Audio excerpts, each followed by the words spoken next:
Right, the biggest game of the weekend is, of course, Super Sunday between Chelsea and Arsenal, live on Sky.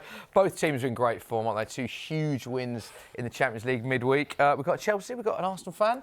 So classic combined 11, but a few rules for this one, Joe. Yeah, I think it's only fair because there's a few injuries amongst the teams. I think Gabriel's out, Palmer's questionable whether he's going to play. We're going to allow you to pick your combined 11, including injured players. So this is just the best 11. If there was a Champions League final next week, who would be in the starting 11? Ooh, who'd win that? If there's a Champions League final next week? Probably Arsenal. Well, heritage speaks. We've got I knew I'd get him off. Wow. Loz, you're going to have the deciding vote if the client comes to an agreement? Yeah, I'm absolutely fine with that. Okay, let's start in goal then. Who's the goalkeeper? It's David Razzles. It is. Yeah. Oh, wow. Oh, yeah, I have to be fair. Come on. Two-time Golden Glove winner, isn't it? Last 2 years, I believe. He's in fine form for the last, 2 years, 3 years? Yeah. Actually, maybe more. And I can't be a hypocrite because I said Sanchez, I would happily upgrade on him, I guess, last summer. So he was dropped mid-season last season. He's been very good this season. But Raya's form has been far more consistent over a longer period of time. 50 clean sheets in 110 games. Quickest ever for Arsenal. Things are going so well at the minute. I had a debate this week about how many times he's been lobbed. We were having a debate whether is it going to be a problem? You know, when things are going so, you must know this. Against Spurs a few times. Matisse, Richarlison's some worldies against Spurs. You really get those in, don't you? He's had them. But he is, I think Thibaut Courtois said a couple of weeks ago he's the best goalkeeper in the world. And I don't think he is, but I think he's really He has been immense this season. 11 clean sheets and 17 appearances in all comps this season. David Raya, that was a quite straightforward one. Perhaps less so on right back, because I know that you're both quite passionate about the magnet. And Alex, for context, you actually changed your magnet. So you had a Chelsea player originally in your list. One of the two I bowled. Yeah. Look, I think Reece James is a really good pick. I think it's really close. The thing with Timber is I imagine everyone in their mind right now is thinking Reece James whipping a ball in. If Timber could whip a ball in, I think everyone would pick Timber because I think he's more rounded. I think he's been more available. I think he can go into different places. I think he receive on different angles in a way that Reece James can't. Reece James is a brilliant player. If you look at the tackle success rate, Timber's miles ahead of him. I think basically, if he could whip a ball in, everyone would pick Timber. I find that ironic that Arsenal, they don't appreciate whipping a ball in. A good crosser. No, he doesn't. You need a great crosser, a great set-piece taker, a great passer. Midfield, right back, centre back in a 3, wing back when he was younger. He's been fit for over a year as well. For me, as a footballer, and we had to have this argument with Trent all the time over the last few years, when you can go both sides in terms of defence and attack, and I know Timber's brilliant going forward. He's very strong, good ball carrying, good passer as well. But Reece James, for me, he's just another level in terms of going forward. And defensively, I think they're both very, very good as well, very strong. My argument against the attacking thing, and people might say he's better going forward, the reason Arsenal have been so good going forward this season is the change of the fullbacks. It's Calafiori and Timber, the picking up those positions inside. He can go outside, inside. Hasn't Reece James been playing midfield anyway? I was going to ask you that. Where do you think his best position is? Because people will obviously answer that question. Well, obviously it's right back. You know him as a right back. But in a lot of the big games this season, you think of, I believe, Bayern Munich, Spurs away, and Barcelona. So 3 huge fixtures. He's played as a midfielder. So where do you see him? That's mainly because Lavia's been out. Yeah. Last season, Lavia was playing a lot in the. But he hasn't played badly in those games. No, he's been brilliant. But that's the positional versatility of him. Usually he plays right back in a back 3 when we build up. He'll be on the right side of it and he'll step into midfield from there. But he is positionally versatile to go into midfield as well, and playing next to Caicedo just bring a bit of strength and muscle into the team. But for me, his best position is still right back. Yeah, I'd agree with that. Loz, you have the deciding say? So for me, this this season, I actually think Timber's got the edge. I know Reece James, I think, has got the legacy in the league, but I think if we're going on right now building aside what you want from your fullback, I'm afraid it's got to be Timber for me. Yeah. Okay. And I know a lot of people will be angry about that because they don't think many Chelsea players are going to get into the side. Just to be clear, if we were doing this at the beginning of the season, I'd have picked Reece James. Agreed. But Timber's been unbelievable. Timber's been world class, and I think a lot of people are overlooking his performances. I think that's his problem. Okay. Let's do the centre-backs together, because I don't think there's any disagreement here. Since you haven't tried to sneak a Chelsea player in. This one's a bit of a tap-in. Yeah. I don't even know who you'd pick as your first centre-back. We don't have like a consistent centre-back pairing because Colwell's injured for the season, and Badiashile, Fofana are injury-prone. So then it's been a mixture of Tosin, Josh, Fofana, Chalobah. Like you're just not going to be able to put up anybody at centre-back, really, to be honest. Can't you guys just generate another player, that's what you do, isn't it? Don't you just make another We've one? got That's quite how a it few. works. Honestly, we've got quite a few. In Samino at Dortmund, Champions League, but they're not here, so what can you do? Let's put those two up then, and then we'll go to the left back. because Isn't it's it just weird, a- though, how good these centre-backs are? There's just no argument Yeah, at yeah. all. There It's is no absolutely argument. incredible. Yeah. Left back, there is disagreement. Oh, in the there role. is. It's another position now that you've changed. The one thing holding back Calafiori was similarly, weirdly, that whipped ball. And if you Yeah. go and watch the game against Bayern, that ball in, Arteta said it after he asked him to go on and play that ball in, and he whips it in, and I went, that's it. He's got everything. I feel like there used to be a thing with fullbacks where it was like almost like you could draw a divide between the inverted fullbacks and the non-inverted. Calafiori, Timber, and Reece James and other players are sort of blending those lines. He can really do everything. He has such presence on the pitch. I know the word aura is overused, but it adds so much. Also, 1v1, there's a couple of clips of him up against Elise. He was better than Miles. Miles Lewis-Skelly was probably the biggest thing he's had over Calafiori is the 1v1 ability. And I think he came on against tired legs, but Calafiori 1v1, he's judging his distances much better. There was a clip of him, the big moment for a lot of Arsenal fans was when, I think it was Savinho in the City game last year, I don't know if you remember this, he sort of went to the byline and then Haaland scored. And he got around Calafiori. He's really improved since that point. He's brilliant. He's clearly massively rated as well by Arteta because he's the only Arsenal outfield player to have started every Premier League game. When you think of the competition he's got for places, you mentioned Miles Lewis-Skelly there, shows how important he's rated under Arteta. Proved his fitness as well, massively. Yeah. Good hair. Great hair. But Cucurella, Yeah, for me, this is brilliant. non-negotiable. It's got to be on the board because, again, we're talking about long-term form. He's been doing this since the back end of Poch's season when he was inverting for him, going into the Euros all of last year and then this season. And when you talk about a Champions League final or a one-off game, you want this guy padlocking any winger. He did it to Yamal. He's done it with Saka. He's done it with Salah. He's a top player. He was getting goals last season in 2025 as well. He's probably your top goal scorer for a long time. Scoring headers, breaking into the box, and then defensively 1v1. He's an absolute menace. He's like a hyena. He's a rash. He's always on you. Covers so much of the pitch. They're both back in their own players. Bear in mind that the base of this is everyone fully fit. If there was a Champions League final next week, who would you edge towards? Just purely based on personal preference, I would have gone for Calafiori, but actually I think most people would say Cucurella gets into any Premier League side. So I'm going to go for Cucurella on this one. Sorry, Okay. No, Alex. Arsenal fans will hate this. I actually, in terms of consistency, also your point about being up against the very best, I think is also at 5'9", how much he wins in the air. Yeah, It's crazy. And Not only he hasn't that- put a foot wrong in so long. Yeah. But the problem was people underrated him because he had a bit of a dip and then came back. And now he's amazing. Let's start in the Fair point. defensive midfield position of the three then. Presumably... Norgard. You've not gone for Zubimendi over Caicedo. Look, I think it's closer than some people would say with Zubimendi. He has been brilliant this season. But Caicedo, I can't remember watching someone probably since Kante with such consistent tackling technique, but also getting it out of tight spaces. I think probably last season there was a game, actually in our game, Thomas Partey was able to use his momentum a little bit against him. Because he's so ready to go and tackle you. I feel like he's just taken that step back and known how good he is a little bit. And yeah, he's unplayable at the minute. I think his reading of the game goes underrated as well. I think most interceptions of any player in the league, like he just spots danger from miles away. amazing. And even when he's pressing, saw against Spurs. Yeah. He's an everywhere, all-rounder. isn't he? Yeah, He's huge in that the game for us as well. Yeah. Goals now he's adding to his game. I actually believe people have limited him to a 6 because that's the role he has to play for us because Lavia's out or Santos is just, bedding into his first season. But he could be a box-to-box. You see it with the goals, you see it with the passing, his responsibility he takes in our build-up. Sometimes he's actually on his own in there if Enzo's pushing on into the 8s and whatnot, and he still manages to... Is he the best run midfielder through in the league, do you think?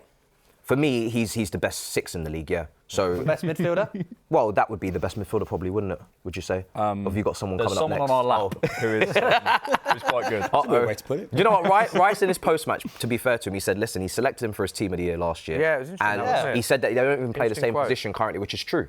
And I actually think, and I know we're gonna get onto Rice, they would actually partner each other incredibly Unbelievably. well. And it's a very good point. It's always a basis of how much they're rated in the game when opposition teammates speak so highly of him, and so many do. And I think the biggest compliment you can pay for him is if you took Chelsea, you watch Chelsea for 90 minutes and how involved he is in absolutely everything.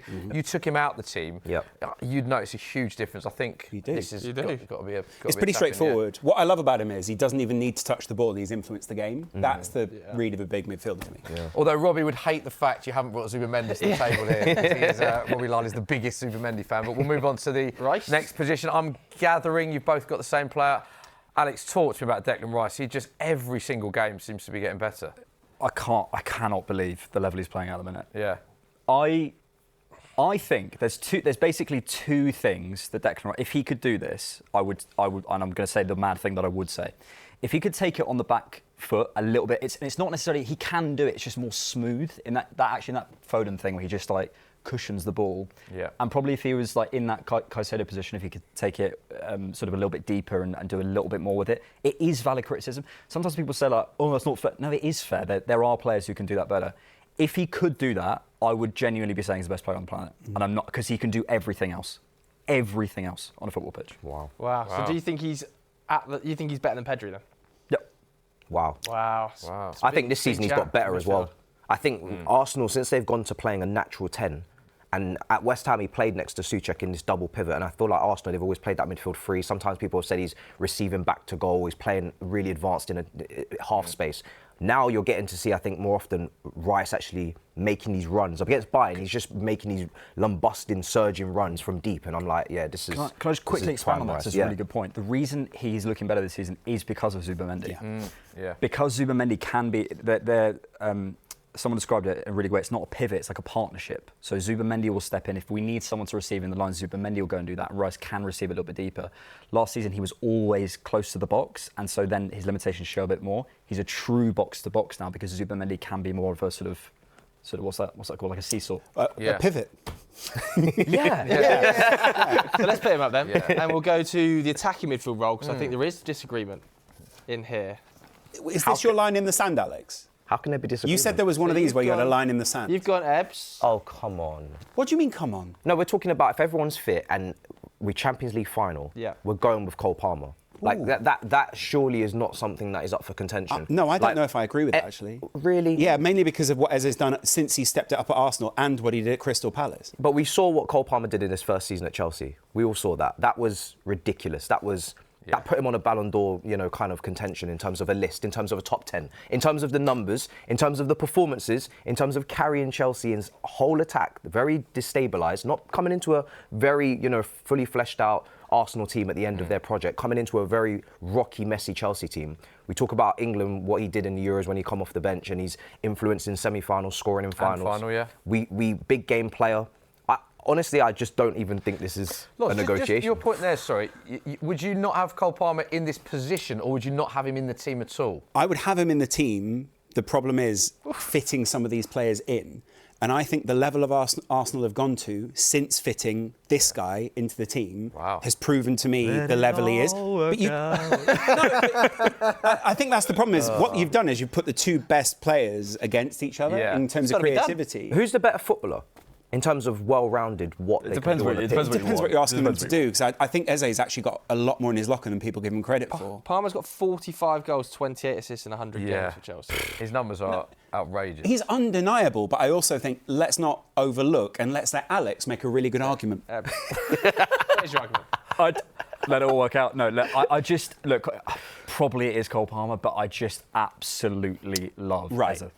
I'm sorry. No, I agree. Just as a player, and I think you're right in terms of the lift he's given Arsenal. I also think he is objectively better at certain things. I think in terms of the final third, I think he's got more of a cut, I would say. But Cole Palmer, at his best, is a great player. So you're conceding to Cole Palmer? I think so, yeah. Okay, let's put Palmer I agree with that, but on the ball. I also think not making a strong argument for Eze would have been a crime in this. Cole Palmer, though, on his day. Right wing. He's amazing. Got to have Cole Palmer there. 4 goals in a game. By the way, how blessed is this England midfield? Just we don't win it. Actually, just because we've got a bit of time, you made a really good point there about why Rice has been freed up because of the Zubimendi. You described it as a seesaw rather than a pivot. With that said, what do you think is the best DM to complement Declan Rice for England? Who do you think would be the best player to complement what you're seeing? My midfield three for England would be Adam Wharton, Jude Bellingham and Declan Rice. And the reason for that is not because Cole Palmer's bad or Foden's bad or whatever. That's just the best balance. You have progression and someone who can stand still with Adam Wharton and actually take it. Declan Rice who can sort of run more and Jude and get into the box and score. That's the Love it. OK, let's look at the right wing then. Yeah. Good insight. Saka. Yeah. Tap him? Tap in. Because I know you boys... Yeah. In fact, I'm going to be honest. I think we're going to have to expose you a little bit here, Matisse. You've got Esteval in another position, haven't you? You wanted to squeeze it in. Come on, Matisse. Maybe I do. We may as well talk about Esteval. OK, well, I'll be honest. Position bench. Stick Saka on then, because you both got him as right wing, so he's a tap in. You do that. And then where do you want to play Esteval? This is cheeky. This is so cheeky. This is incredibly cheeky. And you've got Trossard for left. And the reason why I'm doing this is because I want Saturday Social to be ahead of the curve. I don't want you to get left behind. I don't want Saturday Social to get left behind. Yeah. Right? Anyways. I want you guys to be there for the beginning of this. I don't want you to be, looking back on this and you guys are going to be, you guys are going to be here. I don't want you to look back on this in 5-10 years time and think, wow, what have we done? This is a teenage wonder kid. This is a prodigy. Yeah. You have to put respect on his name, what he did midweek against Barcelona when everyone was talking about Yamal, when everybody was talking about Yamal versus Bukhari and whatnot. He went in there and he just ripped up 2 or 3 players and just weaker foot, near post. But where from? On the right wing, wasn't it? Entirely On the right. And I would love to have him on the right, but I have to respect Saka and what he's done, club and country, consistency. But I don't think any of Arsenal's left wingers are of a certain level that means that we can't have Esteval on this team just because he has played over there for Palmeiras as well in the Brazilian league. We don't put him over there, but he can play over there. And even for Brazil, he's taken responsibility. Yeah, he has scored each of the last Rodrigo. 7 starts for club and country, by the way, not just 4 for Chelsea. He's had a great decision. I think he's had a not a left winger. Lars winning the decision. He's had a strong season so far. My only issue would be, obviously, he's not played there for Chelsea. And I also think that the guy who's sitting there with the card, Most goals and Leandro assists. Trossard, he is a core of Arsenal, Leandro Trossard. And I think that's why he's going to get it for me. Most goals and okay. assists consistently affects games. So Loz is called, he's the gaffer here, so Trossard goes. I know a lot of Chelsea fans Esteval, will be unhappy about Esteval because they are. Equally, he's not played on the left, has he? Yeah, That that position, position. Strikers, lads. in the half Mark a space. bit, Yeah. Strikers. And Alex, there's no Victor Gyökeres in your hand. Some Saturday Social viewers owe me an apology. I think when directly now. when I was saying about Victor Gyökeres, has been at par for the price we paid for him and what I expected. But I think some people massively thought he was going to take us, and he was never going to be that player. And I was saying that at the time. Kai Havertz has been our most consistent and best centre forward for the last 2 seasons when he's been fit. The issue is fitness now. If he can't prove his fitness this season, I do have a question. But right now, out of all the centre forwards that we have available, I think he's the best. You've gone João Pedro? Yeah, I think João Pedro's had a really weird season because I think with the goal tally being 4, Gyökeres 4, you'd want it to be higher. But then Chelsea been down 10 men in a lot of games and he hasn't had any service or anyone to link up with for some of those games, Old Trafford being one of them, but still puts in a really good performance in terms of everything else you want from a striker. He doesn't take enough shots. But when he shoots, he's a really good shooter. I think his ball striking and his variety of finishing is there. And we've seen that at the Club World Cup. We've seen that at the start of the season. I actually think this is the kind of player that Arsenal would love. He won you the Champions League. The disrespect. I actually think this is the kind of player that Arsenal They're not gonna Arsenal agree. would love. And won you also, the Champions because League. Cole Palmer's in the 10, there's already a relationship there. Loz whereas needs to step Havertz, in. there isn't. So They're not gonna it's agree. just easier if we go There you go, João mate. Pedro. Do you know what? You could have made a really good argument for Estavio coming through the middle here. I'm just going to have to go Kai Havertz. Thank you, Lawrence. Because Loz has Kai's got a spoken. consistent record in the league. Quite nice. So there we go. He's Loz played has so called well it. this season as well. He's not playing. He's played so well. Do you know what? I'm just going to let Twitter do its thing. Yeah, okay. Wow. There we go. Let us know what you think of that. Interesting, slightly controversial towards the end there, but 3 Chelsea. Matisse not happy with the What's last happened one. at the end there? 3 Chelsea players. Let us know what you think at home.